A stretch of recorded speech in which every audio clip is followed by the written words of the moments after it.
কোথায় আছে আমি সুরভি তরণী। আজকে আমরা দেশ সন্ধ্যায় কথা বলবো স্থানীয় সরকার নির্বাচন ও তথ্য উপদেষ্টার বক্তব্য এই বিষয়টি নিয়ে, এবং কথা বলার জন্য আজকে আমাদের সাথে স্টুডিওতে উপস্থিত রয়েছেন আমার বাম পাশে রয়েছেন শরীফুজ্জামান শরীফ, সাবেক ছাত্রনেতা ও রাজনীতি বিশ্লেষক, এবং আমার ডান পাশে রয়েছেন রেজাউল করিম রনি, সম্পাদক জবান ম্যাগাজিন।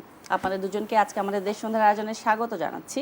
প্রথমেই শরীফুজ্জামান শরীফ, আপনার কাছ থেকে একটু শুনতে চাই যে স্থানীয় সরকার নির্বাচন নিয়ে আমাদের তথ্য ও সম্প্রচার বিষয়ক উপদেষ্টা ডক্টর জাহিদুর রহমান যে বক্তব্য দিয়েছেন, তা যদি আমি একটু কোট আনকোট করে বলতে চাই যে নির্বাচন সংক্রান্ত শর্তাবলী পূরণ করতে পারলে কার্যক্রম নিষিদ্ধ থাকা আওয়ামী লীগের নেতাকর্মীরা স্থানীয় সরকার নির্বাচনে অংশগ্রহণের সমস্যা নেই। আসলে ব্যাপারটিকে আপনি কিভাবে বিশ্লেষণ করবেন? ধন্যবাদ আপনাকে, ধন্যবাদ দর্শক শ্রোতা এবং সাথের আলোচককে। প্রথমত, স্থানীয় সরকারের প্রয়োজনীয়তা আমরা হাড়ে হাড়ে টের পাচ্ছি। বেশ কিছুদিন ধরে দেশের মানুষ স্থানীয় সরকারের প্রতিনিধিরা না থাকার কারণে প্রত্যেকটা জায়গায় তারা অজস্র সমস্যার মুখোমুখি হচ্ছে। যদিও যে নির্বাচনের ভেতর থেকে এখনকার যে স্থানীয় সরকারের প্রতিনিধিরা আছেন, সেই নির্বাচনটা বিতর্কিত ছিল, সেই নির্বাচনটা একপেশে ছিল, এবং সেই নির্বাচনটা রাজনৈতিক বিরোধীদের মাঠ থেকে উচ্ছেদ করে একচেটিয়া নির্বাচন হয়েছিল, এবং এই নির্বাচনটা দলীয় প্রতীকে অনুষ্ঠিত হয়েছিল। জুলাই অভ্যুত্থানের ভেতর থেকে যে পরিবর্তন, সেই পরিবর্তনের পরে জাতীয় নির্বাচন এবং তারপর স্থানীয় সরকারের নির্বাচনটা খুবই গুরুত্বপূর্ণ। এই কারণে যে নির্বাচন কেবলমাত্র জনপ্রতিনিধি নির্বাচিত হন না, জনগণ কেবল ভোট দেন না, এর সাথে প্রান্তিক রাজনীতির একটা সংযোগ ঘটে কেন্দ্রীয় রাজনীতির সাথে। সে কারণে আপনাকে স্থানীয় সরকার নির্বাচনটাকে আপনার গুরুত্ব দেওয়া। দ্বিতীয়ত হচ্ছে যে স্থানীয় সরকার ব্যবস্থাটা যাতে ইফেক্টিভ হয়, এবং আমাদের সাংবিধানিকভাবে যে কমিটমেন্টটা আছে যে একটা অর্থবহ স্থানীয় সরকার গড়ে তোলা, সেটা যাতে রিফ্লেকশনটা আসে এই নির্বাচনে, সে কারণে নির্বাচনটা গুরুত্বপূর্ণ। এই নির্বাচনে কারা অংশগ্রহণ করবে, কিভাবে অংশগ্রহণ করবে, এই বিষয়টা শুধুমাত্র সরকারের রাজনৈতিক সিদ্ধান্ত না, এর সাথে কতগুলো প্রশাসনিক বিষয় জড়িত আছে। আবার এটা কেবল প্রশাসনিক বিষয় না, নির্বাচন সংক্রান্ত বিষয় না, এর সাথে রাজনীতিও জড়িত আছে। আপনি যার রেফারেন্সটা দিলেন, আমাদের দীর্ঘদিনের পরিচিত, আমাদের লড়াই সংগ্রামে নানা জায়গায় আমাদের সাথে একসাথে আমরা ছিলাম, কিন্তু ব্যক্তিগতভাবে যদি জিজ্ঞেস করেন, আমি ব্যক্তিগতভাবে মনে করি এই ধরনের একটা বেসিক ইস্যু, এই ইস্যুটা আসা উচিত ছিল বিএনপির দায়িত্বশীল রাজনৈতিক নেতৃত্বের পক্ষ থেকে। যদি এই বক্তব্যটা আসতো, তাহলে এর গুরুত্বটা এবং তিনি আসলে কি মেসেজটা দিতে চেয়েছেন, এটা কি আসলে রাজনৈতিক দল হিসাবে বিএনপির বক্তব্য কিনা, এটা আমরা বুঝতে সুবিধা হতো। কারণ স্থানীয় সরকার নির্বাচনটা আমরা যতই বলি যে এটা অরাজনৈতিক নির্বাচন, এবং আমরা প্রত্যাশাও করি এটা হওয়া উচিত ছিল, এবং স্থানীয় সরকারে জাতীয় রাজনীতির রিফ্লেকশনের কারণে আমরা অনেক যোগ্য জনপ্রতিনিধিকে হারিয়েছি। একই সাথে দলীয় প্রতীকে নির্বাচন হওয়ার কারণে স্থানীয় সরকার নির্বাচনটা টাকার কাছে বন্দী হয়ে পড়েছিল।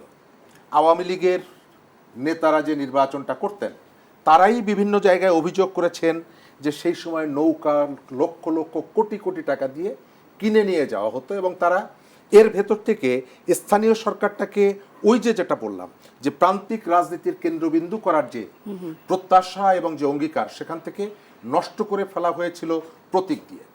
সেখান থেকে এই ব্যবস্থাটাকে সচল করার জন্য যে সুযোগটা এসেছে, সেই সুযোগটা যদি কাজে লাগানো না যায়, এর প্রভাব এবং প্রতিক্রিয়া আমাদের স্থানীয় রাজনীতিতে অনেক দিন ধরে আবার থাকবে। আমরা এই বিষয়টাতে সরকারের রাজনৈতিক বক্তব্য আশা করি।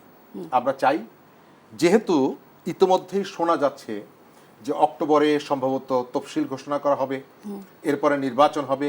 আমি গত কয়েকদিন আগে গ্রাম ঘুরে এলাম, এবং গ্রামে স্থানীয় সরকার নির্বাচনের একটা আবহ তৈরি হয়েছে। এখন কি কি শর্তের ভিত্তিতে তিনি যেটি বলেছেন এই বিষয়গুলো আস্তে আস্তে করে আমরা হয়তো বুঝতে পারবো। আমি এই নিউজটা দেখার পর আমার অতটা স্বস্তি অনুভব করিনি বলে এর ভেতরে বা কারোর সাথে কথা বলার আগ্রহ অনুভব করিনি। কারণ আমি আবার আপনাকে বলি, এটা শুধুমাত্র স্থানীয় সরকার মন্ত্রণালয়ের অধীনের একটি নির্বাচন অনুষ্ঠিত হবে তা না, এর সাথে নির্বাচন কমিশন তো থাকবেই, কিন্তু এর সঙ্গে রাজনৈতিক একটা বিষয় যেহেতু, সুতরাং বিএনপির রাজনৈতিক নেতৃত্বের পক্ষ থেকে এই বিষয়টি যদি আসতো তাহলে আলোচনা করাটা সহজ। একদম ক্লিয়ার আপনার বক্তব্য শরীফুজ্জামান শরীফ। এ পর্যায়ে রেজাউল করিম রনি, আপনার কাছে জানতে চাই প্রথমেই যে আমাদের তথ্য ও সম্প্রচার বিষয়ক উপদেষ্টা জাহিদুর রহমানের বক্তব্য সম্পর্কে আপনার প্রতিক্রিয়া জানতে চাইবো। সেই সাথে আরেকটি প্রশ্ন করতে চাই যে আমরা দেখে এসেছি একটা সময় প্রতীকেই হতো স্থানীয় সরকার নির্বাচন, কিন্তু এখন আর তো সেটি হচ্ছে না, নির্দলীয় হচ্ছে। তাহলে সেক্ষেত্রে নির্বাচন কমিশনই বা কীভাবে বলা যেতে পারে ফাইন্ড আউট করবে যে আসলে কে কে কার্যক্রম নিষিদ্ধ একটি দলের হয়ে নির্বাচনে অংশ নিচ্ছে না, এটি বা নির্বাচন কমিশন বা কীভাবে বুঝতে পারবে? জি ধন্যবাদ। যে যেখান থেকে আমাদের দেখছেন এবং শুনছেন সবাইকে আমার সালাম এবং কৃতজ্ঞতা এবং সমালোচককেও শুভেচ্ছা। দেখেন, আপনার প্রশ্ন সরাসরি উত্তরে চলে যাচ্ছি আমি। প্রশ্নটার সাথে আওয়ামী লীগের রাজনীতি করার প্রশ্ন, মানে রাজনীতি করার অধিকারের প্রশ্নটা জড়িত। দেখেন, আওয়ামী লীগের ব্যাপারে কী সিদ্ধান্ত হবে সেই ব্যাপারে আমরা শুরু থেকে কথা বলছিলাম যে আমরা রিকনসিলিয়েশনের কথা বলছিলাম, এবং এটার জন্য ইন্টারিম গভর্নমেন্ট ছিল পারফেক্ট ব্যক্তি, যেটা নেলসন ম্যান্ডেলা দক্ষিণ আফ্রিকাতে করেছিল, জার্মানিতে যেটা হয়েছিল। সেটা না করে তখনকার ইন্টারিম গভর্নমেন্ট তারা ক্ষমতাকে দীর্ঘায়িত করার একটা প্রক্রিয়ার মধ্যে তারা ঢুকে গেল। তখন আমরা বললাম ঠিক আছে, যেহেতু নির্বাচনই অনিশ্চিত, আমরা বললাম তারা নির্বাচনটা দেন। যেহেতু আওয়ামী লীগের কার্যক্রম তারা নিষিদ্ধ করলো, একটা পর্যায়ে তাদের আন্দোলন করলো এই এনসিপি এবং জামাত মিলে, এবং বিএনপি এই আন্দোলনে তখন যুক্ত ছিল না দেখে বিএনপিকে আওয়ামী দূষর এবং আওয়ামী লীগ বিএনপি এক, হ্যাঁ, দুই সাপের একই বিষ, এরকম নানা রকম ডায়লগ আমরা শুনলাম। তো যাই হোক, তারপরে তারা আওয়ামী লীগের কার্যক্রম, ছাত্রলীগ নিষিদ্ধ এবং কার্যক্রম স্থগিত, এরকম একটা আপনার আইনি নিষেধাজ্ঞার মধ্যে তারা গেল। ওকে, ফাইন। দেওয়ার পরে তখন আমরা বললাম আপনার নির্বাচন দেন। নির্বাচনটাই রিকনসিলিয়েশন, কারণ এই নির্বাচনে তো নৌকা মার্কা ছিল না।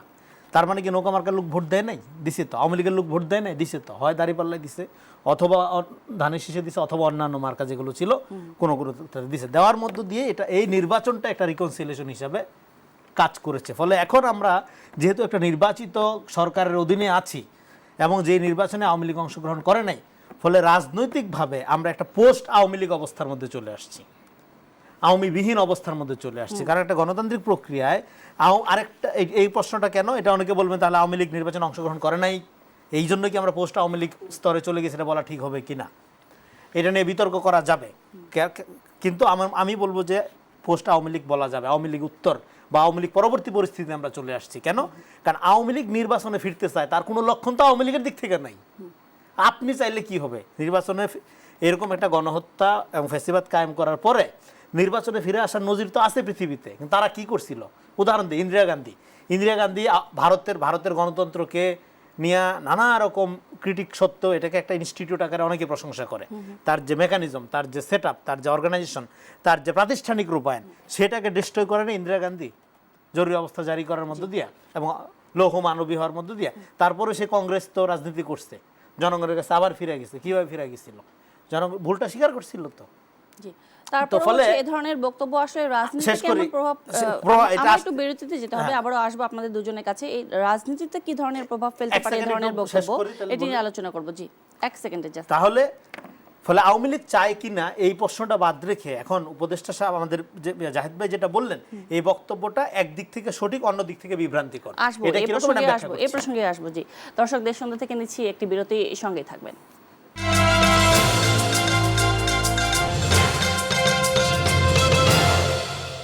আবারও স্বাগত জানাচ্ছি দেশ সন্ধ্যায়। আজকে আমরা দেশ সন্ধ্যায় কথা বলছি স্থানীয় সরকার নির্বাচন ও তথ্য উপদেষ্টার বক্তব্য এই প্রসঙ্গে, এবং এই পর্যায়ে রেজাউল করিম রনি, আপনার কাছে যেতে চাই। আপনি একটা বিষয় ব্যাখ্যা করতে চেয়েছিলেন যে এই যে কার্যক্রম নিষিদ্ধ একটি দলের যে নির্বাচনে অংশগ্রহণ করা না করা নিয়ে কোনো বাধা বিপত্তি নেই, এই প্রসঙ্গে আমরা কথা বলছিলাম।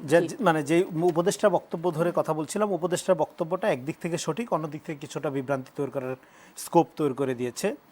যেমন ধরেন, যেহেতু স্থানীয় নির্বাচনে এখন মার্কা থাকবে না, দলীয় বিভাজন থাকবে না, ফলে এখন আর স্থানীয় নির্বাচনটাকে আমরা কেউ দলীয়ভাবে দেখব না। এটা না দেখাটাই যেটা স্থানীয় সরকার নির্বাচনের যে উদ্দেশ্য, যে আপনার লোকাল গভর্নেন্স বা গণতন্ত্রকে রুট লেভেলে শক্তিশালী করা, সেইটার জন্য আসলে এটা আওয়ামী লীগ পরিকল্পিতভাবে ধ্বংস করেছিল এখানে মার্কা আপনার যুক্ত করে। তো যেহেতু এখন এটা নির্বাচনটা মার্কাবিহীনভাবে হচ্ছে, ফলে এখানে কে আওয়ামী লীগ, কে বিএনপি, কে জাতীয় পার্টি, কে কোন দল, এটা দেখার স্কোপ নাই। হ্যাঁ, আমরা দেখব যে নির্বাচনী বিধি মোতাবেক কে অপরাধী এবং কে নির্বাচন করা যোগ্য, কে অযোগ্য।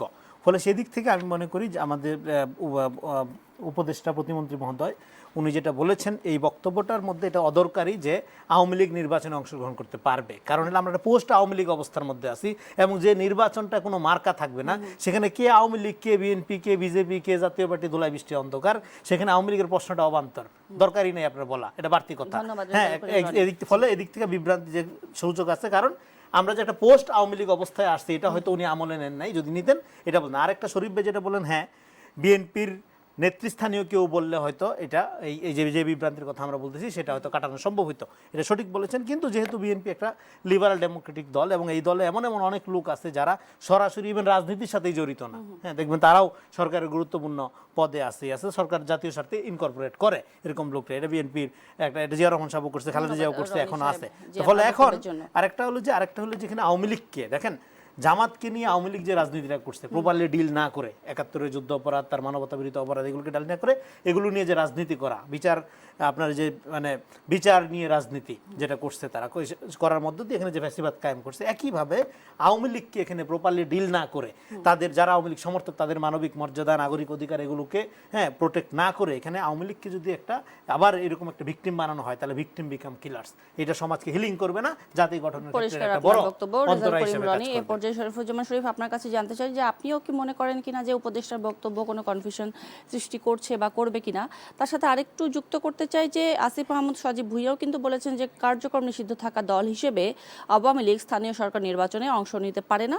এই সাথে তিনি আরও বলেছেন যে সরকারের ভেতরেই ভিন্নমত রয়েছে, এক পক্ষ বিরোধিতা করছে, আবার আরেকজন উপদেষ্টার শর্ত সাপেক্ষে অংশ নেওয়ার কথা বলছেন।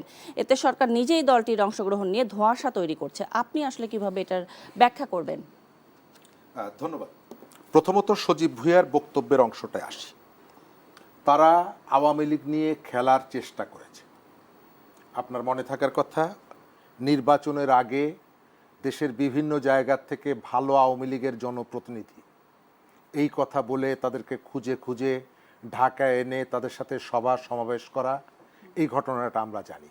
অর্থাৎ তখন পর্যন্ত যাদের সাথে তাদের সম্পর্কটা ভালো ছিল, এবং কারো কারো ভাষ্য হলো এই প্রক্রিয়ার মধ্যে অনেকেই যুক্ত হয়েছেন এবং তার জন্য তারা কিছু ইনভেস্টও করেছেন পিঠ বাঁচানোর জন্য, এবং সেই সভায় যারা এসেছিলেন তাদের অনেকের বিরুদ্ধে অনেক ধরনের অভিযোগ ছিল।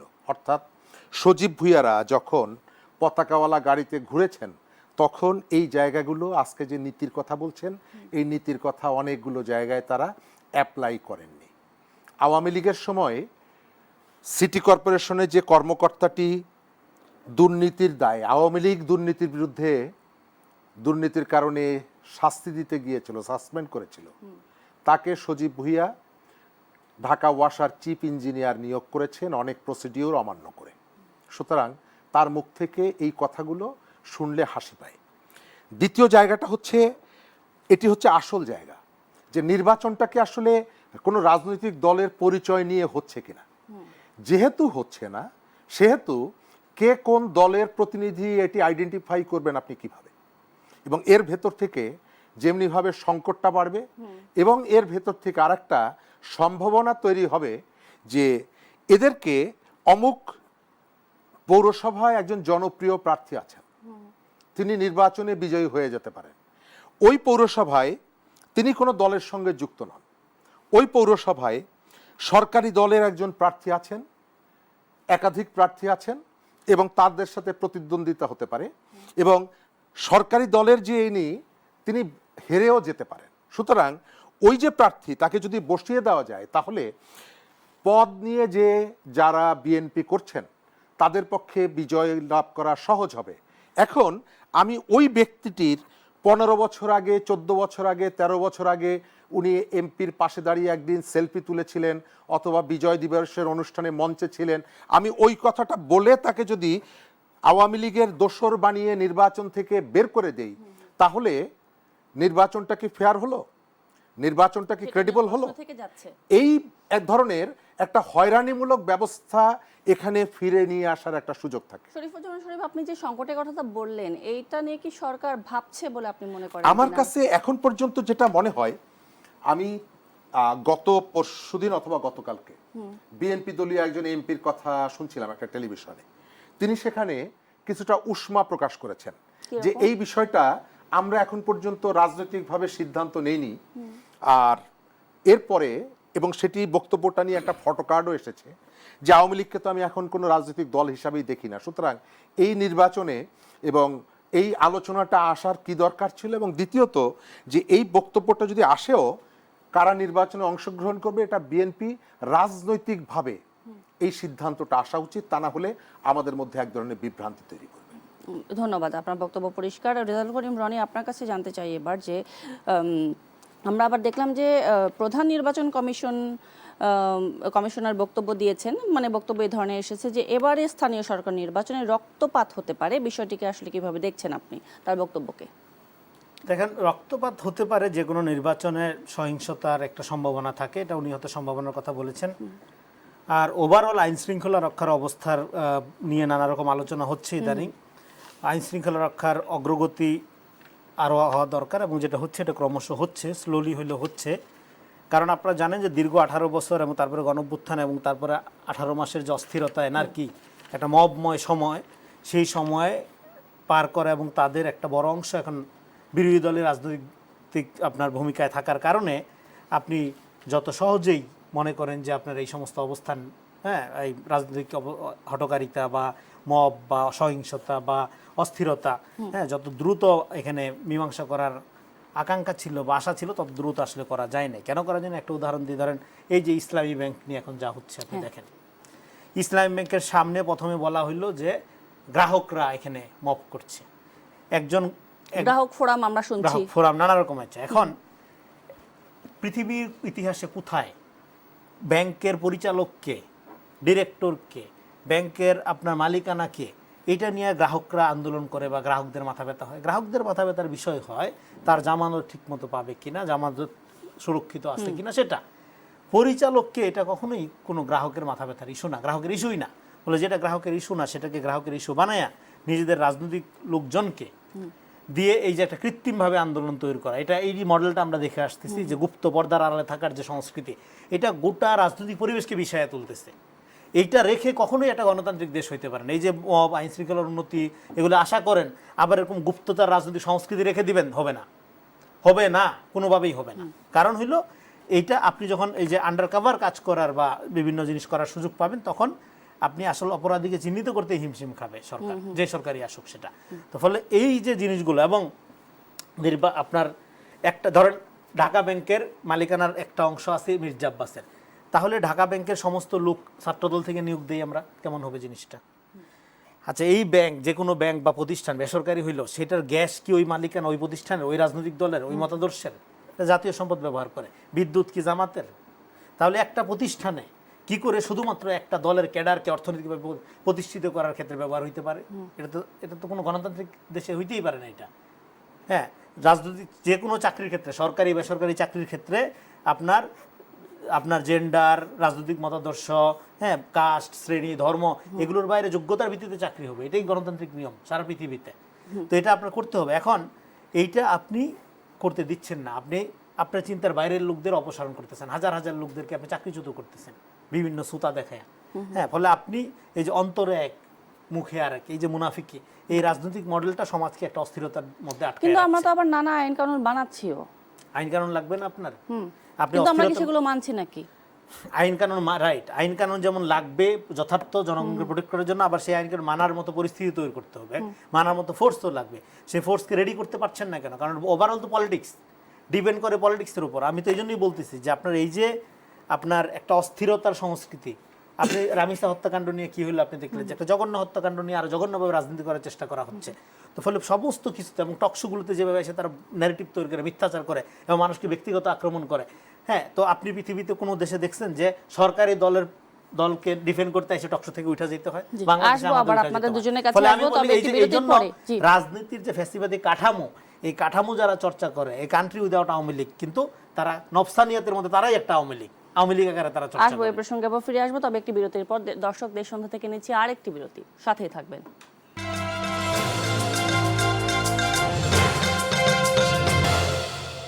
আবারও স্বাগত জানাচ্ছি দেশ সন্ধ্যায়। আজকে আমরা দেশ সন্ধ্যায় কথা বলছি স্থানীয় সরকার নির্বাচন ও তথ্য উপদেষ্টার বক্তব্য এই প্রসঙ্গে, এবং এ পর্যায়ে শরীফুজ্জামান শরীফ আপনার কাছে শুনতে চাই যে সবকিছু মিলিয়ে যে তথ্য উপদেষ্টা স্থানীয় নির্বাচন নিয়ে বক্তব্য, আরেকদিকে প্রধান নির্বাচন কমিশনের আশঙ্কা যে সংঘাত হলেও হতে পারে, আবার একই সাথে বাস্তবতা এটাও যে দেশের আইন শৃঙ্খলা পরিস্থিতিকেও তো আমলে নিয়ে কথা বলতে হবে, কারণ আমরা কিছুদিন পরপরই দেখতে পাই যে মব সন্ত্রাস মাথাচাড়া দিয়ে উঠছে। আসলে আপনি এই সব কিছুকে কিভাবে ব্যাখ্যা করবেন, নাকি রাজনৈতিক কৌশলের এগুলো অংশ বলে মনে করেন আপনি? এক নাম্বার হচ্ছে, স্থানীয় সরকার নির্বাচন নিয়ে সহিংসতা হতে পারে। এই কারণে হতে পারে, দীর্ঘদিন পরে বিএনপির যে জনপ্রতিনিধি যারা বা স্থানীয় রাজনীতি নিয়ে কাজ করেন, তারা প্রায় ১.৫ দশক কোনো নির্বাচনে অংশগ্রহণ করতে পারেনি, একটা বড় অংশ। স্বাভাবিকভাবে তারা চাইবে জনপ্রতিনিধি হওয়ার জন্য, এবং যেহেতু তারা সরকারি দলে আছেন, তাদের মধ্যে প্রতিযোগিতাটা একটা পর্যায়ে গিয়ে হানাহানিতে রূপান্তরিত হতে পারে, শত্রুতায় পর্যবসিত হতে পারে। এবং সেটি যদি হয়, তাহলে এখানে উভয় পক্ষই, যেহেতু সরকারি দলের সঙ্গে সবাই যুক্ত, প্রভাব বিস্তার করার চেষ্টা করবেন এবং তারা এক ধরনের সহিংসতায় জড়াতে পারেন। তাদেরকে এই পথ থেকে নিবৃত্ত করার দায়িত্ব সরকারের উপরে গিয়ে পড়বে, রাজনৈতিক দলের উপরে পড়বে। রাজনৈতিক পরিস্থিতি একদিকে আইন শৃঙ্খলার কথা বলছেন, পরিকল্পিতভাবে উত্তপ্ত করা হচ্ছে। আপনি যদি গত কয়েকদিন ধরে ঢাকা শহরে দেখেন, আর আমার সাথে আলোচক রনি ভাই যথার্থ বলেছেন, একটা ব্যাংককে কেন্দ্র করে বাংলাদেশের রাজনীতিতে, অর্থনীতিতে অস্থিরতা সৃষ্টি করার চেষ্টা করা হচ্ছে। আপনি একটা আর্থিক প্রতিষ্ঠানকে ব্যবহার করছেন রাজনীতি বিকাশের পদ্ধতি হিসাবে। সেখান থেকে আপনি ফুয়েল নিয়ে আপনি আপনার রাজনীতির গাড়ি পরিচালিত করবেন। বিএনপি সরকারের দায়িত্ব হচ্ছে এই প্রতিষ্ঠানগুলোর স্বকীয়তা রক্ষা করা। আমরা একইভাবে ক্রিকেট বোর্ডকে যেমনিভাবে বিএনপিকীকরণ চাই না, একই সাথে ইসলামী ব্যাংক বলেন, বুয়েট বলেন, অমুক প্রতিষ্ঠান বলেন, যে প্রতিষ্ঠানগুলো আছে এর কোনোটারই রাজনীতিকীকরণ চাই না। সেই জায়গা থেকে ইসলামী ব্যাংকে একজন কর্মকর্তা নিয়োগ করা হয়েছে এবং খুব পরিকল্পিতভাবে সেটিকে টুইস্ট করে মানুষকে বিভ্রান্ত করার চেষ্টা হচ্ছে। আমরা এখানে যারা আছি অথবা আমাদের যে দর্শক যারা, প্রত্যেকের সাথে ব্যাংকের একটা সংযোগ আছে, আমাদের অ্যাকাউন্ট আছে। আপনি একজন মানুষের কাছে জিজ্ঞেস করে পাবেন না যে তিনি তার যে ব্যাংকের সাথে লেনদেন করেন ওই ব্যাংকের চেয়ারম্যানকে এই নামটি বলতে পারবেন। অর্থাৎ এটি খুবই অপ্রয়োজনীয়, এটা আমাদের রেগুলার অ্যাক্টিভিটির মধ্যে এটি দরকার হয় না। কিন্তু সেটিকে উপলক্ষ করে, সেটিকে উদ্দেশ্য করে এবং সেটিকে ইস্যু বানিয়ে যে প্রক্রিয়া এবং পদ্ধতি অবলম্বন করা হচ্ছে এবং যেভাবে হুমকি দেওয়া হচ্ছে এবং এক ধরনের চাপ তৈরি করা, সোশ্যাল মিডিয়ায় এসে ভিডিও কল দিয়ে দেখানো হচ্ছে এই ব্যাংকে আমার এত টাকা ছিল, সেই টাকা আমি তুলে নিয়ে যাচ্ছি, অর্থাৎ সরকারকে ব্ল্যাকমেল করা হচ্ছে। আমরা অনুরোধ করব এই জায়গাটায় কোনো প্রতিষ্ঠান, সেটি ইসলামী ব্যাংক হোক, সেটা ঢাকা ব্যাংক হোক, সেটা বুয়েট হোক, ক্রিকেট বোর্ড হোক, এই যে প্রতিষ্ঠানগুলো আছে, শিল্প প্রতিষ্ঠান, বাণিজ্যিক প্রতিষ্ঠান, শিক্ষা প্রতিষ্ঠান, অর্থনৈতিক প্রতিষ্ঠান, এগুলোর যে স্বকীয়তা এটি রক্ষা করা, এটাকে রাজনীতির কাজে ব্যবহার না করা এবং এই প্রতিষ্ঠানগুলোতে নিয়োগ থেকে শুরু করে, গতকালকে স্বরাষ্ট্র উপদেষ্টা মন্ত্রী বেশ কতগুলো অভিযোগ এনেছেন। আমি এর মধ্যে অনেকগুলো অভিযোগের সাথে একমত। আমরা গত নির্বাচনে অনেক জায়গায় দেখেছি একেবারে ছোট ছোট পদে চাকরি করেন একটা কিন্ডারগার্টেনের প্রিন্সিপাল, তিনি নির্বাচনে কোটি কোটি টাকা খরচ করছেন। এই টাকার উৎস কি, এগুলো অনুসন্ধান করতে হবে। ইসলামী ব্যাংক একটা ঐতিহ্যবাহী প্রতিষ্ঠান, জনগণের ভালোবাসা পেয়েছে, কিন্তু তার মানে এই না যে এটিকে রাজনৈতিক কাজে ব্যবহার হবে। আর একই সঙ্গে এই প্রতিষ্ঠানটা যাতে অন্য 10টি প্রতিষ্ঠানের মতন ধসে না পড়ে, সেদিকেও সরকারকে খেয়াল রাখতে হবে। জি, অসংখ্য ধন্যবাদ শরীফুজ্জামান শরীফ। এ পর্যায়ে রেজাল্ট করিম রনি, আপনি কোনো কিছু যুক্ত করতে চান কিনা? বিশেষ করে শরীফ ভাই যেটি বললেন যে রাজনীতি বিকাশের যে পদ্ধতি অবলম্বন করা হচ্ছে, এটি আসলে কতটুকু যৌক্তিক?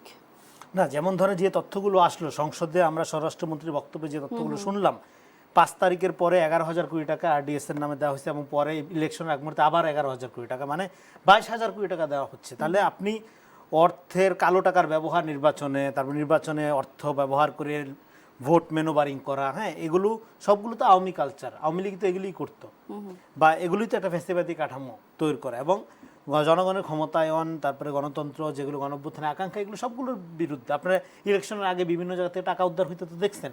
তো ফলে সেই তথ্য এবং আজকের যে তথ্যগুলো বেরিয়ে আসে এগুলোর মধ্যে একটা মিল আছে। আমি মনে করি যে এখানে গণতন্ত্র বিকাশের জন্য একটা গণতান্ত্রিক রাজনৈতিক শক্তি আমাদের দরকার, কিন্তু দুর্ভাগ্য হলো আমরা এমন বিরোধী শক্তি পেয়েছি যারা একটা আওয়ামী কাঠামোর মধ্যে রাজনীতি করে, যারা নতুন বন্দোবস্তের কথা বলে, এবং এই নতুন বন্দোবস্তে নতুন শুধুমাত্র এই যে শব্দটা, আর সবই হইলো পুরানা, সব হয় আওয়ামী লীগের মতো অথবা আওয়ামী লীগের চেয়ে খারাপ। হ্যাঁ, আর শুধু এই নতুন বন্দোবস্ত শব্দটাই নতুন, আর এর বাইরে নতুন কিছু তারা এই এতদিনের কর্মকাণ্ডে দেখাইতে পারে নাই। তাহলে রনি সাহেব, তো এই জায়গা থেকে আসিফ মাহমুদ সজীব ভুঁইয়া যেটা বলেছেন যে আওয়ামী লীগের একটি অংশ এখনো সরকারে আছে বলে এই ধরনের দ্বিধা তৈরি হচ্ছে, আপনি এটাকে তাহলে কিভাবে ডিফেন্ড করবেন? আওয়ামী লীগের সরকার অংশ কারা রাখছে? গণঅভ্যুত্থানের পরে সরকারে কারা ছিল? এটা আসিফ মাহমুদ সজীব ভুঁইয়া যদি বলে, দায়িত্ব তার আগে নিতে হবে। সরকার তো আপনার গণঅভ্যুত্থানের পরে তো সরকারে গিয়ে বিএনপি বসে নাই, সরকারে গিয়ে তো তারা বসছে। তাহলে প্রশাসন বা যে জায়গায় আওয়ামী লীগ ছিল এখন তারা বলতেছে সেটা আওয়ামী মুক্ত করার দায়িত্ব কাদের ছিল? তাদের ছিল, তারা তো করেনি। তখন তারা যে মডেল বাইছে নিছে, আওয়ামী লীগের মডেল, যে আমাদের সাথে থাকলে ভালো, আমাদের সাথে না থাকলে খারাপ, সাথে থাকলে সঙ্গী, না থাকলে জঙ্গি মডেল বাইছে নিছে তারা। তো ফলে এই তাদের কথার তো কোনো মূল্য আমি মনে করি মানুষ দেয় না। মানুষ তো, কারণ তাদের কথার সাথে কাজের কোনো মিল নাই, তারা এক এক সময় এক এক কথা বলে, এবং তারা নিজেদের যেটা কাজ, নিজেদের যেটা কর্তব্য ছিল সেটা এখন অন্যের ঘাড়ে চাপাচ্ছে। এখন দেখেন, বাংলাদেশের মানুষের রিয়েল ক্রাইসিস হলো অর্থনৈতিক ক্রাইসিস, জব ক্রিয়েশন, স্বাস্থ্য, চিকিৎসা, আইন শৃঙ্খলা, এগুলো নিয়ে কোনো কথা নেই। কথা হচ্ছে শুধুমাত্র আপনার যার যার রাজনৈতিক ফায়দা হাসিল করার জন্য কে কত খারাপ, কে কত ভালো, এগুলো তৈরি করা, এবং নিজেরা পর্দার আড়ালে থেকে নানা রকম অ্যাক্টিভিটি চালানো। ফলে এই অবস্থার থেকে রাজনীতিকে মুক্ত করতে হবে, এবং বিএনপির সামনে যে টাস্কটা, এবং সামনে বাজেটের মাস, বাজেট আসবে, সেক্ষেত্রে মূলত বিএনপিকে যেটা করতে, প্রথমত হলো পুনরুদ্ধার, আগে হলো স্ট্যাবিলিটি ফেরত আসতে হবে, তারপরে হলো পুনর্গঠন, তারপরে হলো প্রবৃত্তি। এই তিনটা প্রক্রিয়াকে সামনে রেখে, তিনটা লক্ষ্যকে সামনে রেখে বিএনপি তার রাজনৈতিক অর্থনৈতিক কর্মকাণ্ড পরিচালনা করছে, এবং এইটা পরিচালনা করার জন্য অবশ্যই এখানে একটা জাতীয় ঐক্যমত লাগবে। যে জাতীয় ঐক্যমতটা নষ্ট করছে কারা? নষ্ট করছে যারা জাতীয় স্বার্থের চেয়ে নিজেদের দলীয় স্বার্থকে আগে বিবেচনা করে, এবং যারা ওই যে ন্যারেটিভ পলিটিক্স তৈরি করে, যে ওই বয়ানের রাজনীতি আওয়ামী লীগ করতো। সূত্র ধরে আমি শরীফুজ্জামান শরীফের কাছে জানতে চাই যে এই যে ঐক্যমতের কথা বললেন রনি ভাই, এটা কি আসলে বিএনপির মধ্যে কতটুকু বিদ্যমান? বিশেষ করে সামনে তো স্থানীয় সরকার নির্বাচন, আপনি আসলে এটা কতটুকু দেখতে পেলেন? জাতীয় রাজনীতিতে বিএনপির সমালোচনা করার মতন অনেক জায়গা আছে। আবার বিএনপি এবার গণঅভ্যুত্থানের পরে তারা রাজনীতিতে একটা সংস্কৃতির পরিবর্তনের চেষ্টাও করেছে। আপনি প্রথম দেখছেন যে দেশের প্রধানমন্ত্রী তিনি ছোট বড় দল না, যারকে প্রয়োজন মনে করছেন তার বাড়ি থেকে যাচ্ছেন, তাদের সাথে কথা বলছেন, একনেকে অনেক প্রস্তাব তিনি ফিরিয়ে দিচ্ছেন, রিভিউ করার জন্য বলছেন। অর্থাৎ আমরা কোনো কোনো জায়গায়, আমি সবার কথা বলছি না, কিন্তু শীর্ষ পদে যারা আছেন তারা একটা ইতিবাচক বার্তা দেওয়ার চেষ্টা করছেন, কিন্তু তার কাউন্টার জবাবটা দেওয়া হচ্ছে যে শাহবাগে বিএনপি নেতাদেরকে পেটাবো, ঝুলিয়ে রাখবো, পালিয়ে যাওয়ার জায়গা পাবে না। অর্থাৎ আবার আমাদের ব্যাংকের যে অ্যাকাউন্ট হোল্ডাররা আছে তারা নেমে একটা গণঅভ্যুত্থান ঘটিয়ে বিএনপিকে বঙ্গোপসাগরে ভাসিয়ে দেবে। অর্থাৎ আমি দেখতে পাচ্ছি এক ধরনের নির্বোধ কতগুলো মানুষের হাতে মিডিয়া অন্যান্য জায়গায় চলে গেছে, তারা কি বলতে কি বলছেন হিতাহিত জ্ঞান হারিয়ে ফেলছেন, নিজেদের দিকে তাকাচ্ছেন না। অর্থাৎ রাজনীতিতে, সংস্কৃতিতে যে পরিবর্তনের সম্ভাবনাটা ছিল, যে প্রত্যাশা ছিল, সেই প্রত্যাশাটা তারা পূরণ করলেন না। এবং আপনি সোশ্যাল মিডিয়ায় গতকাল থেকে দেখবেন বটের কোনো, মানে আমি দেখছি যে যেন ইমার্জেন্সি ঘোষণা করেছে, হাজার হাজার বিভিন্ন নামে বেনামে নানা রকমের প্রোপাগান্ডা। অর্থাৎ এই যে অন্যায় কাজটা হচ্ছে, একটা আর্থিক প্রতিষ্ঠানকে দলীয় কাজে ব্যবহার করা, মানুষের ইমোশন, মানুষের সেন্টিমেন্টকে ইউজ করে সেটিকে রাজনৈতিক কাজে ব্যবহার করা, যখনই আটকে দেওয়া হচ্ছে তখনই তাকে ধর্মের শত্রু থেকে শুরু করে এমন কোনো বিশেষণ নেই সেটি প্রয়োগ করা হচ্ছে না, এবং এর কাজটিতে সোশ্যাল মিডিয়াকে ব্যবহার করা হচ্ছে। আমি দেশের বিবেকবান মানুষ যারা, তাদেরকে অনুরোধ করব এই সমস্ত জায়গায় অবশ্যই বিবেক দ্বারা পরিচালিত হওয়ার জন্য। এই যে নানা রকমের ইস্যু সৃষ্টি করে, রনি ভাই বলেছেন যে মানুষের যে রিয়েল যে সমস্যাগুলো আছে সেখান থেকে দৃষ্টি অন্যদিকে নিয়ে যে একেবারে নিজস্ব রাজনৈতিক এজেন্ডা বাস্তবায়ন করার জন্য এই যে প্রচেষ্টা, এই প্রচেষ্টা রুখে দিতে হবে। আজ থেকে 6 মাস আগে আপনি বললেন এই ব্যাংকের সাথে আমাদের কোনো রকমের সম্পর্ক নেই, তার 3 মাস আগে বললেন মায়ের কোলে ফিরে এসেছে, আজকে আবার এসে বলছেন এই ব্যাংক আমাদের না। কিন্তু পেছন থেকে মানুষকে বাসার থেকে ধরে এনে রাস্তায় দাঁড় করিয়ে দিয়ে যে কাজগুলো করা হচ্ছে, এবং মজার ব্যাপার হচ্ছে মিথ্যাকে আপনি একটা পর্যায় পর্যন্ত এটিকে টিকিয়ে রাখতে পারেন। যাদের কাছে জিজ্ঞেস করা হচ্ছে কেন এসেছেন, তারা বলতে পারছে না। অর্থাৎ একটা রাজনৈতিক পরিস্থিতি ঘোলাটে করে তারা চেষ্টা করছে এই যে সরকারের সিদ্ধান্তকে আটকে দেওয়া। আমরা অনুরোধ করব, ওই যেটা বললাম, যে এই ব্যাংকটি যেন বিএনপির ব্যাংক হয়ে না যায়, গ্রাহকের ব্যাংক যেন থাকে। আর এই ব্যাংকটি যে জামাতে ইসলামী ব্যাংক হয়ে গেছে, সেখান থেকে রিয়েল ইসলামী ব্যাংকে যেন পরিণত হয়, সরকার সেই ব্যাপারে যেন দৃঢ় পদক্ষেপ গ্রহণ করে। নিশ্চয়ই, অসংখ্য ধন্যবাদ শরীফুজ্জামান শরীফ আপনার বক্তব্যের জন্য, এবং রেজাউল করিম রনি আপনাকেও ধন্যবাদ আজকে আমরা দেশ সন্ধ্যায় সময় দেওয়ার জন্য দুজনকেই। দর্শক, এই ছিল আজকের মতো দেশ সন্ধ্যার আয়োজনে। ধন্যবাদ সবাইকে সাথে থাকার জন্য।